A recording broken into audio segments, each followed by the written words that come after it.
दिव्य शक्तियां। मधु और विनोद को बेटी पैदा होती है, लेकिन बेटी पैदा होने के कारण विनोद का मन दुखी हो जाता है। इसलिए वो मधु को बिना बताए बच्ची को पानी में बहा देता है। बहते हुए बच्ची एक गांव के किनारे पहुंच जाती है, जहां के लोग एक ऐसे राक्षस से डरते हैं जिसका आधा शरीर मनुष्य का है और आधा जानवर का। वहां रैमिता नाम की एक औरत उस बच्ची को देख लेती है और पानी से उठा लेती है। ये इतनी सुंदर गुड़िया है, कितना बेरहम होगा वो आदमी जिसने इसे पानी में छोड़ दिया। लगता है भगवान ने इसे मेरे लिए ही भेजा है। रैमिता बच्ची को अपने घर ले आती है और अपने पति नवीन को सब कुछ बता देती है। नवीन कहता है, आज से हम बेटी के भी माँ बाप हो गए हैं। अब इस घर में भी चहल पहल हो जाएगी। अब मेरी गुड़िया का नाम किंजल होगा।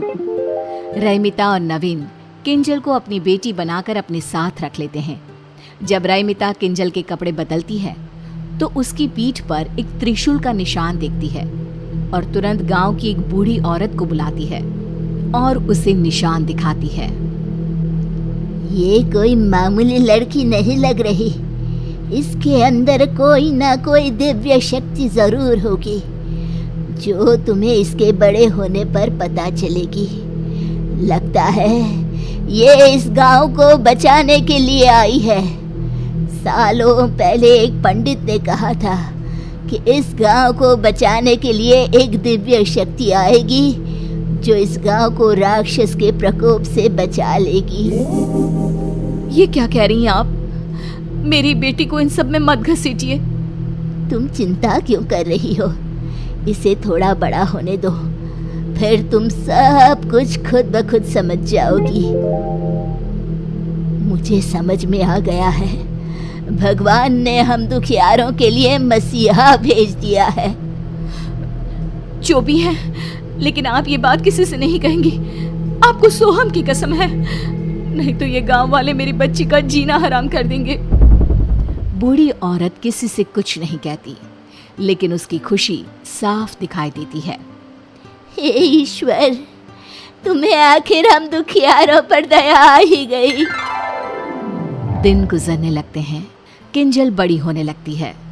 दूसरी ओर राक्षस का कहर बढ़ता ही जा रहा था। राक्षस रात के अंधेरे में लोगों को उठाकर ले जाता है और दिन को वो लोग मरे हुए पाए जाते हैं। एक दिन बुढ़िया रात को सोहम के पास जाकर कहती है, बेटा, इस गांव को हमें छोड़ देना चाहिए। वो राक्षस अगर तुम्हें ले जाएगा तो मेरा क्या होगा?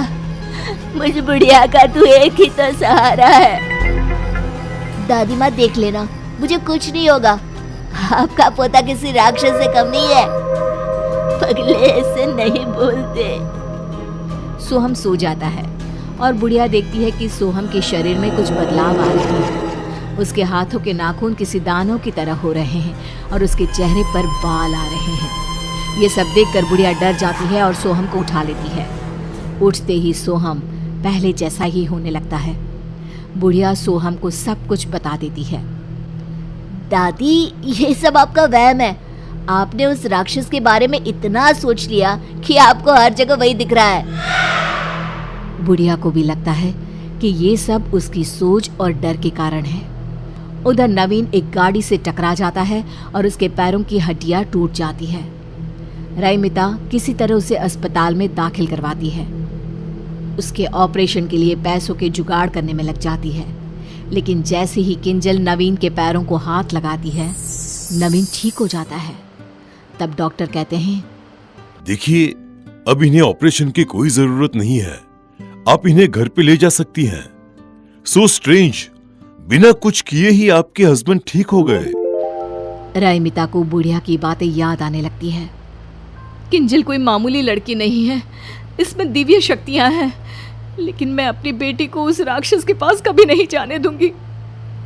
नवीन घर आ जाता है और अब किंजल जिस भी चीज को हाथ लगाती वो चीज खुद ब खुद ठीक हो जाती। धीरे धीरे किंजल की शक्तियां लोगों की नजर में भी आने लगती है। एक रोज किंजल के जन्मदिन पर बुढ़िया सोहम के साथ रैमिता के घर आती है। तब रैमिता कहती है, अम्मा जी, अब तो खाकर ही जाइएगा, ऐसे मैं नहीं जाने दूंगी आपको।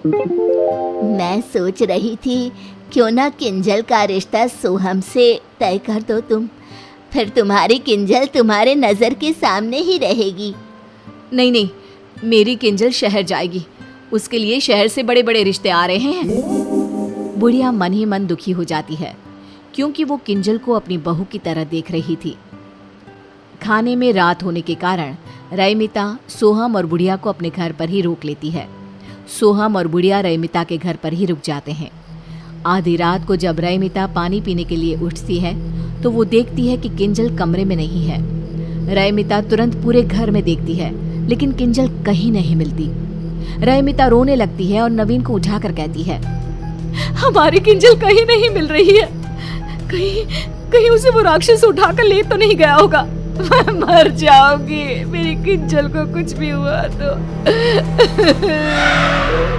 बुरा क्यों सोचती हो?